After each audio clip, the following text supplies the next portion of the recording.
Sahabat cerita, tak semua perjuangan lahir di medan perang. Ada yang lahir dari kesunyian, dari pena yang menuliskan harapan. Raden Ajeng Kartini, perempuan yang menolak tunduk pada batas, memilih berjalan di antara cahaya dan luka. Mari kita menelusuri kisahnya, kisah yang menyalakan, terang di hati setiap perempuan. Nusantara, sebelum kita mulai, jika kamu menyukai video ini silahkan like, komen, dan subscribe. Semoga kalian semua diberikan kesehatan dan rezeki yang berlimpah. Amin. Sore itu, langit Jepara berwarna jingga keemasan. Dari balik jendela pendopo, seorang gadis duduk bersimpuh di depan meja kayu jati yang halus. Jemarinya yang lentik bergerak lembut menulis sesuatu di atas kertas surat bergaris. Cahaya matahari menembus kisi-kisi jendela, jatuh di wajahnya yang lembut namun menyimpan kekuatan tersembunyi.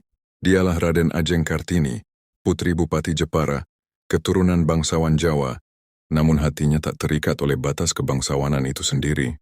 Usianya baru 19 tahun, tapi pikirannya telah melampaui dinding pendopo yang membatasi langkah-langkahnya. Betapa anehnya dunia ini, tulisnya dalam hati, pena bergerak pelan.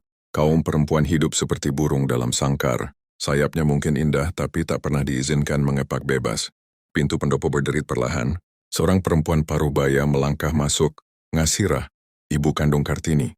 Wajahnya teduh, suaranya lembut seperti doa yang berhembus di antara daun jati. Nduk, sudah petang. Tak elok gadis bangsawan duduk sendiri di ruang depan. Kartini tersenyum tipis lalu meletakkan pena di atas meja. Maaf, Ibu. Aku hanya ingin menulis sedikit sebelum hari berganti malam. Ngasirah menatap anaknya dengan kasih dan sedikit cemas. Ia tahu darah dalam diri Kartini bukan sekadar darah ningrat, tetapi darah yang mengalirkan api keinginan untuk merdeka. Kau terlalu banyak berpikir. Nduk, dunia ini bukan untuk dilawan, tapi dijalani dengan sabar. Bila semua perempuan berpikir demikian, Ibu, jawab Kartini lembut, sampai kapan kita hanya akan menjadi penunggu rumah dan pemenuh perintah? Ngasirah terdiam.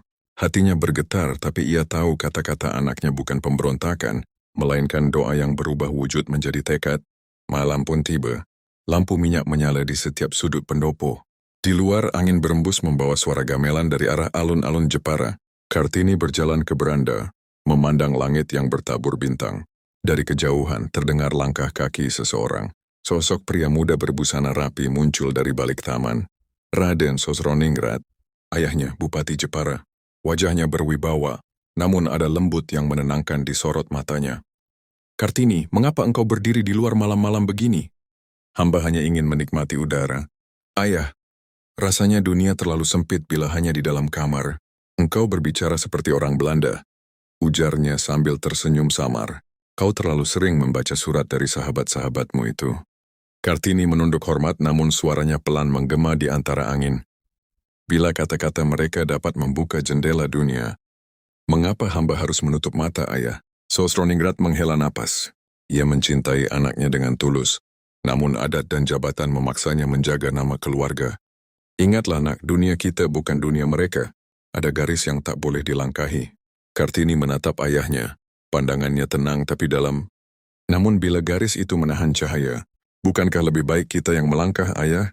Tak ada jawaban. Hanya desir angin dan denting gamelan yang terdengar. Sosroningrat berbalik perlahan, meninggalkan Kartini dalam kesunyian yang mulai ia kenali sebagai sahabatnya. Keesokan harinya, di ruang belajar kecil yang penuh buku Belanda dan surat-surat dari sahabat pena, Kartini menerima surat baru. Dari Stella Zeehandelaar, perempuan Belanda yang menjadi temannya dalam jarak dan pikiran. Aku ingin melihat bagaimana perempuan Jawa hidup, Kartini. Katamu kau tak diizinkan keluar rumah setelah usia 12. Bagaimana engkau menanggungnya? Kartini membaca surat itu lama sekali. Bibirnya bergetar, matanya berkaca-kaca. Ia teringat masa kecilnya. Masa di mana ia bisa berlari di halaman. Belajar di sekolah Eropa, tertawa bersama teman-teman Belanda. Hingga tiba hari itu, usia 12 tahun. Dan semua pintu dunia ditutup baginya. Ia dikurung dalam pingitan sebagaimana adat menghendaki. Sejak saat itu, ia hanya mengenal dunia lewat buku, surat, dan langit yang ia pandangi dari jendela. Aku tidak menanggungnya. Stella, gumam Kartini lirih. Aku mengubahnya dalam pikiranku menjadi kekuatan. Tiba-tiba pintu diketuk. Seorang pelayan masuk membawa baki perak berisi surat lain. Kali ini berstempel Jepara. Nama pengirimnya. Raden Adipati Joyodiningrat, Bupati Rembang. Dada Kartini berdebar. Ia tahu nama itu disebut-sebut sebagai calon suaminya. Laki-laki terhormat berpendidikan tapi sudah beristri. Ia membuka surat itu dengan tangan gemetar. Raden Ajeng Kartini yang mulia, saya telah mendengar banyak tentang kecerdasan dan kehalusan budi paduka. Apabila takdir menghendaki kita bersatu, izinkan hamba menjadi tempat paduka bernaung dari segala badai dunia. Huruf demi huruf terasa seperti belati. Bagaimana mungkin cinta dan cita-cita harus bertemu di persimpangan takdir seperti ini? Kartini menutup surat itu, menatap jendela, lalu berkata pada dirinya sendiri, apakah arti kebebasan bila akhirnya aku harus tunduk pada pilihan yang bukan milikku? Di luar matahari perlahan turun, suara ombak Jepara terdengar sayup-sayup, seolah ikut menangisi dilema seorang perempuan muda yang ingin terbang, namun tali adat menahan sayapnya. Malam itu ia menulis kembali kepada Stella, sahabatku, kau tahu? Di sini seorang perempuan tidak hanya dikurung oleh tembok, tapi juga oleh adat, oleh pandangan, oleh nasib yang dianggap sudah digariskan. Namun aku percaya suatu hari nanti sangkar ini akan terbuka. Mungkin bukan olehku, tapi oleh tangan-tangan perempuan yang membaca kata-kataku kelak. Ia berhenti sejenak menatap pelita di meja. Cahaya kecil itu menari di matanya, seolah menjadi simbol dari tekad yang tak padam. Selama aku masih mampu menulis, bisiknya, aku akan menyalakan cahaya itu. Meski hanya dari balik tirai Jepara, langit Jepara tampak muram pagi itu. Kabut tipis turun di halaman pendopo, menutupi pandangan seolah menyembunyikan sesuatu yang berat dari mata dunia. Di dalam kamar yang berhias kain batik halus, Kartini duduk diam di depan cermin. Wajahnya pucat, namun sorot matanya tetap jernih. Jernih seperti air yang menahan gelombang di dasar. Di belakangnya Ngasirah berdiri dengan wajah penuh duka. Tangannya gemetar saat menyisir rambut putrinya. Nduk, katanya lirih, ayahmu telah memutuskan. Hari ini utusan dari Rembang akan datang membawa lamaran resmi. Suara itu bagai petir yang tidak keras, tapi menghantam jantung dengan halus dan menyakitkan. Kartini memejamkan mata, menahan gelombang emosi yang berusaha menerobos keluar. Jadi akhirnya, takdir itu tiba juga, Ibu. Ngasirah menunduk. Ayahmu hanya ingin kau hidup terhormat. Adipati Rembang adalah orang baik, berpangkat tinggi, berilmu pula. Dunia akan memuji pernikahanmu. Dunia, Ibu, ucap Kartini dengan suara hampir tak terdengar. Tapi apakah dunia itu tahu seperti apa?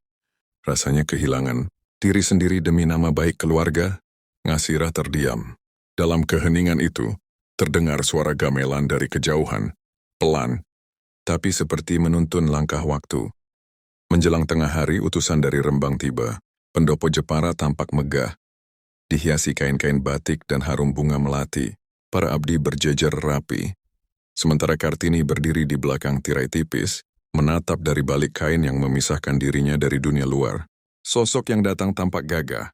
Ia mengenakan beskap hitam dengan selendang emas di bahu. Wajahnya tenang, matanya tajam tapi teduh.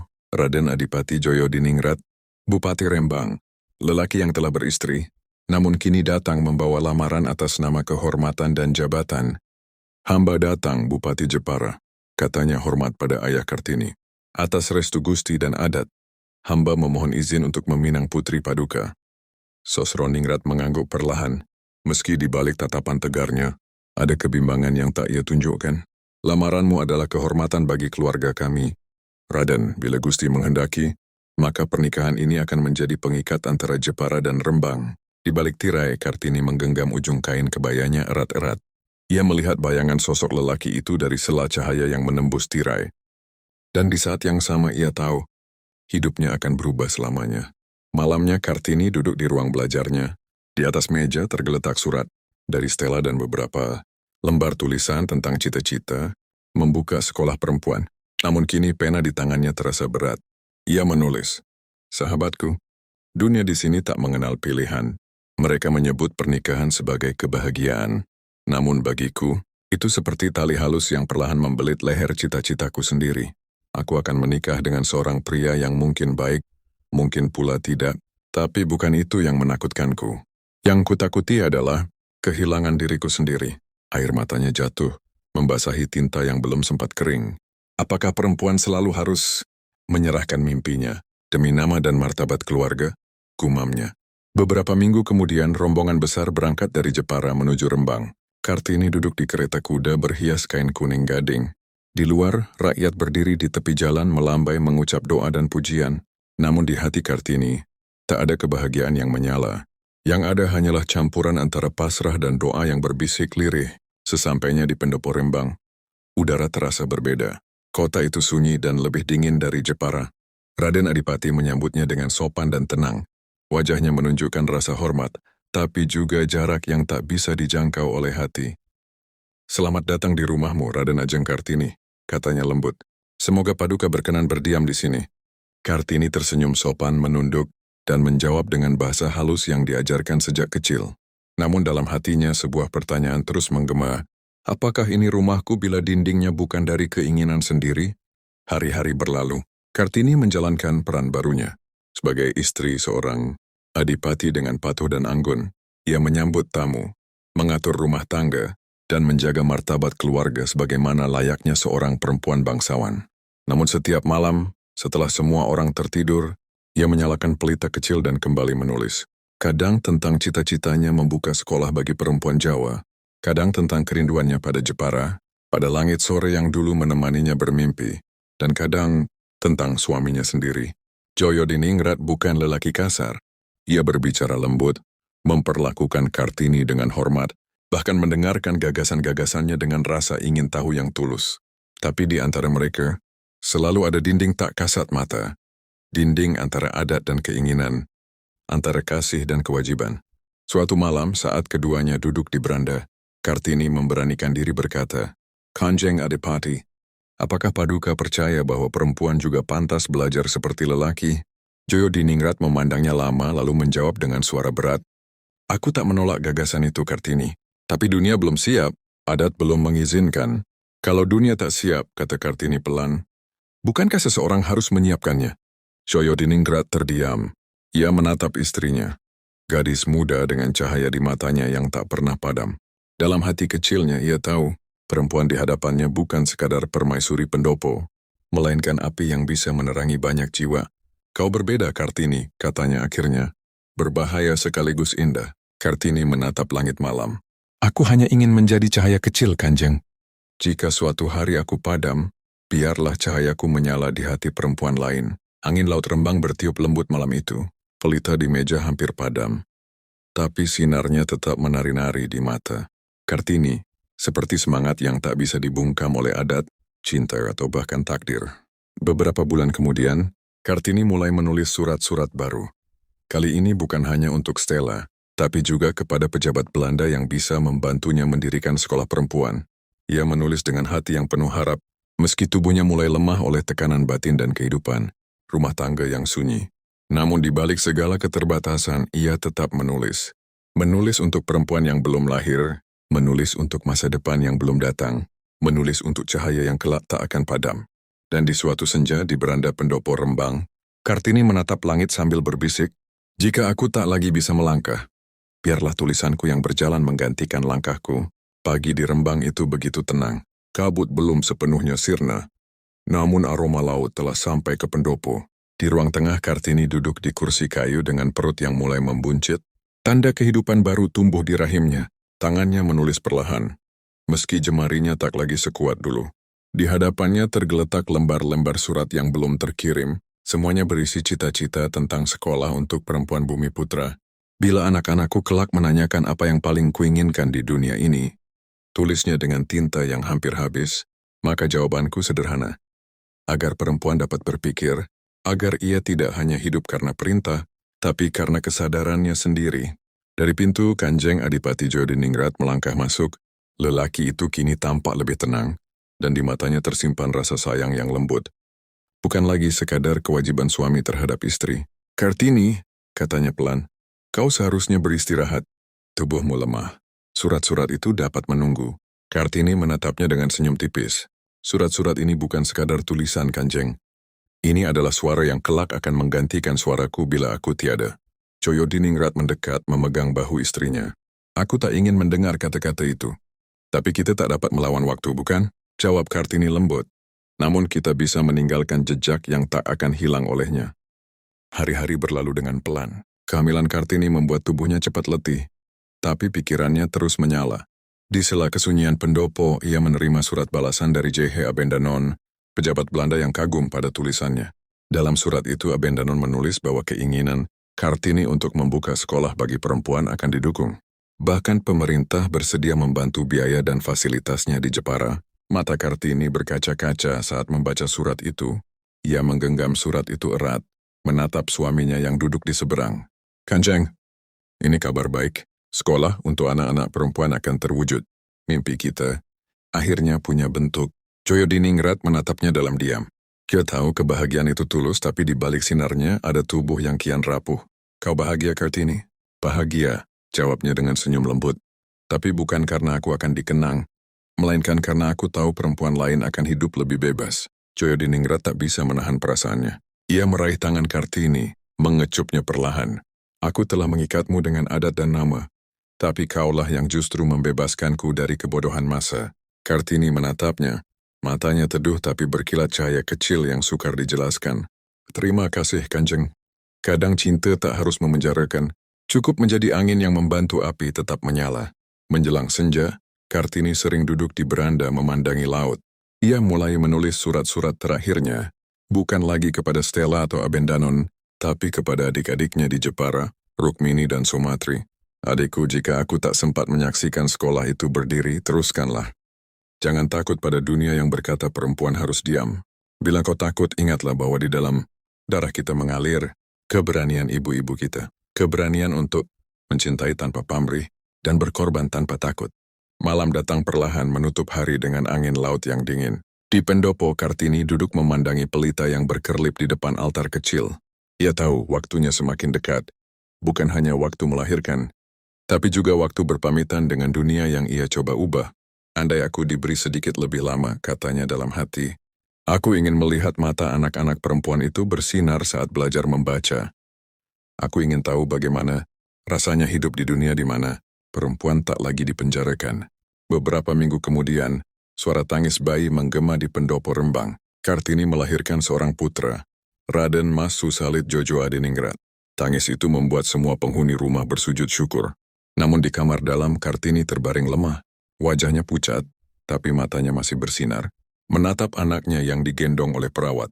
Joyodiningrat duduk di sisi ranjang, menggenggam tangan istrinya erat-erat. Lihatlah, Kartini, putra kita, ia akan mewarisi cahaya yang kau tinggalkan. Kartini tersenyum. Nafasnya berat, tapi suaranya lembut, nyaris seperti bisikan doa. Namakan ia Susalit, Kanjeng. Dan ajarilah ia untuk menghormati perempuan, sebagaimana ia menghormati ibunya. Air mata Joyodiningrat jatuh tanpa suara. Ia mencium tangan istrinya, mencium dahi yang kini mulai dingin. Istirahatlah, Kartini. Dunia akan mengingatmu. Kartini menatap suaminya untuk terakhir kali. Bibirnya bergerak pelan, mengucap kata yang nyaris tak terdengar. Aku tak ingin diingat. Aku hanya ingin dunia berubah. Dan malam itu, di bawah langit Rembang yang penuh bintang, Kartini berpulang. Pelita di kamarnya padam, namun cahaya dari tulisannya baru saja mulai menerangi dunia. Langit Jepara sore itu berwarna tembaga, seperti bara yang hampir padam namun belum benar-benar mati. Di serambi pendopo yang sunyi, Kartini duduk berselimut kain batik lasem berwarna coklat tua. Di pangkuannya tergeletak secarik kertas berisi tulisannya sendiri, surat yang belum ia kirimkan pada sahabatnya di Belanda. Terus bila kelak aku tiada, jangan tangisi aku, sebab aku telah mengabdi pada cahaya yang kupilih sendiri. Meski cahaya itu menelan ragaku. Tinta di ujung penanya sudah mulai kering, namun hatinya masih penuh dengan kata yang belum sempat diucapkan. Sejak melahirkan putra pertamanya, tubuhnya rapuh. Senyum yang dahulu menyala kini sering pudar sebelum senja tiba. Tapi dalam redup matanya, masih ada semangat yang belum benar-benar padam. Raden Adipati Joyodiningrat masuk perlahan. Langkahnya berhati-hati seolah takut mengusik keheningan itu. Ia menatap istrinya, perempuan yang telah ia sakiti tanpa sengaja. Perempuan yang telah memberinya nama baik dan ketenangan dalam rumah yang dulu hampa. Kartini, suaranya lirih. Kau menulis lagi? Kartini menoleh, senyumnya tipis namun hangat. Menulis membuatku hidup, Kang Mas. Bila aku berhenti menulis, mungkin aku akan berhenti bernapas. Joyodiningrat menundur. Ia tak punya jawaban. Dalam diam, ia sadar. Ia telah lama mencintai Kartini, tapi terlambat. Cinta itu baru tumbuh setelah luka yang ia buat tak lagi bisa sembuh. Ia menggenggam tangan Kartini. Dingin namun masih lembut. Aku ingin kau beristirahat. Biarlah surat-suratmu menunggu esok. Kartini menggeleng pelan. Tidak ada esok yang pasti, Kang Mas. Hari ini, mungkin satu-satunya kesempatan yang Tuhan beri. Sunyi menggantung di antara mereka. Hanya terdengar desir angin menerpa tirai, dan suara burung-burung sore yang berterbangan menuju barat. Di luar langit mulai berubah ungu.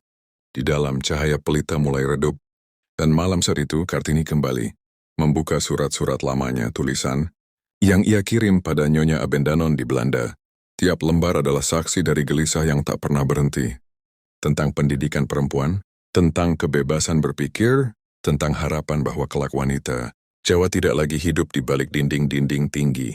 Kadang membaca kembali tulisannya sendiri, aku ingin perempuan dapat berdiri di samping laki-laki, bukan di bawah telapak kakinya.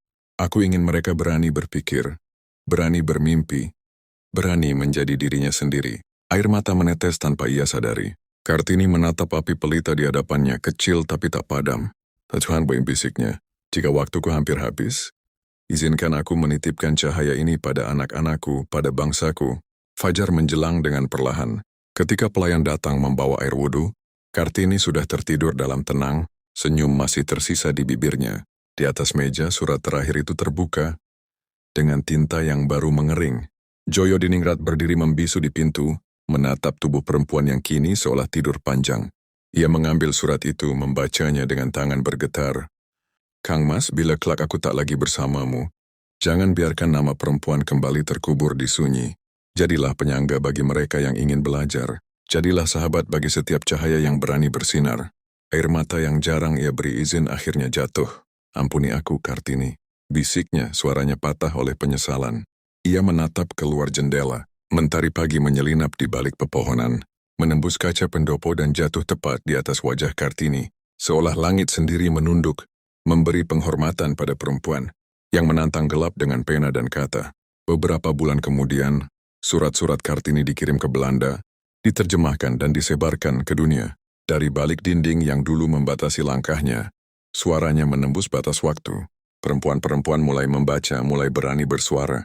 Nama Kartini menjadi obor bagi yang ingin bangkit dari sunyi. Jepara kehilangan satu jiwa, tapi Nusantara memperoleh cahaya yang abadi. Pesan yang dapat dipetik dari hidup Raden Ajeng Kartini, kita belajar bahwa perubahan besar sering lahir dari hati yang sepi namun berani. Ia tak menggenggam senjata, tapi ia mengguncang zaman dengan pena dan pikiran. Ia lahir di tengah batas namun menolak dijinakkan oleh nasib. Kartini mengajarkan kita bahwa cahaya tidak selalu datang dari luar. Kadang, ia tumbuh dari luka yang menolak padam. Dan selama ada perempuan yang masih berani bermimpi, nama Kartini tak akan pernah hilang dari sejarah.